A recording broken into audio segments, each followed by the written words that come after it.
If you ask a disagreeable person what he wants, say, or she wants, they'll tell you right away. They know. It's like, this is what I want and this is how I'm going to get it. But agreeable people, especially if they're really agreeable, are so agreeable that they often don't even know what they want, because they're so accustomed to living for other people and to finding out what other people want and to trying to make them comfortable and so forth, that it's harder for them to find a sense of their own desires as they move through life. And that's not, look, there's situations where that's advantageous, but it's certainly not advantageous if you're going to try to forge yourself a career. That just doesn't work at all. And so even though on average men and women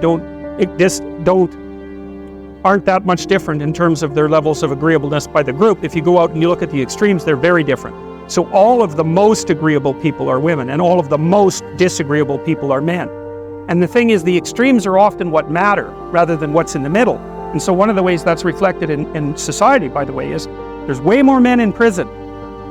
And the best personality predictor of being imprisoned is to be low in agreeableness. It makes you callous. Now you might think, well, what's the opposite of compassion and politeness? And the answer to that is, I think it's best sort of conceptualized as a trading game. So let's say that we're going to play repeated trading games. And if you're very agreeable, then you're going to bargain harder on my behalf than you're going to bargain on your own behalf.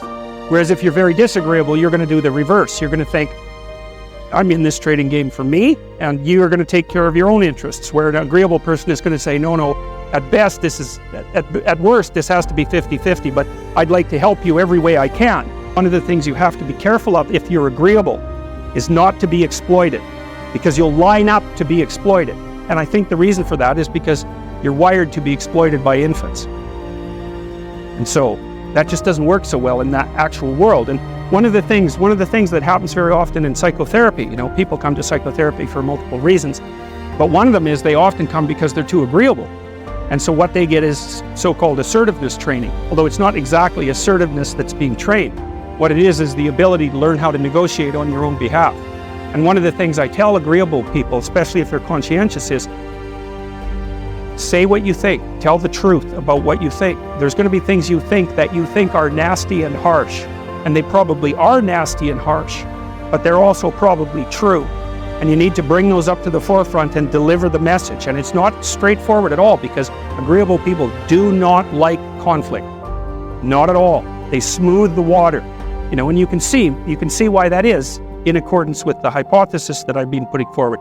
You don't want conflict around infants. It's too damn dangerous. You don't want fights to break out. You don't want anything to disturb the relative peace. And if you're also more prone to being hurt physically and perhaps emotionally, you're also maybe loath to engage in the kind of high-intensity conflict that will solve problems in the short term, because it takes a lot of conflict to solve problems in the short term. And if that can spiral up to where it's dangerous, which it can if it gets uncontrolled, it might be safer in the short term to keep the waters smooth and to not delve into those situations where conflict emerges. The problem with that is it's not a very good medium to long-term strategy, right? Because lots of times there are things you have to talk about because they're not going to go away. And the advantage to having a well-socialized disagreeable person is that they really don't let much get in their way. So if you can get a kid who's disagreeable socialized, that person can be quite the creature, because they're very forward-moving in their nature and very difficult to stop. But if you don't get them successfully domesticated, tamed, roughly speaking, by the time they're 4, their peers reject them. And that's a big problem, because your job as a parent is to make your child socially desirable by the age of 4. Like you want to burn that into your brain, because people don't know that. That's your job. And here's why. It's easy if you think about it carefully. So you imagine you've got a 3-year-old child, so sort of halfway through that initial period of socialization, and you take that child out in public. Okay, what do you want for the child? Who cares about you? What do you want for the child? You want the child to be able to interact with other children and adults so that the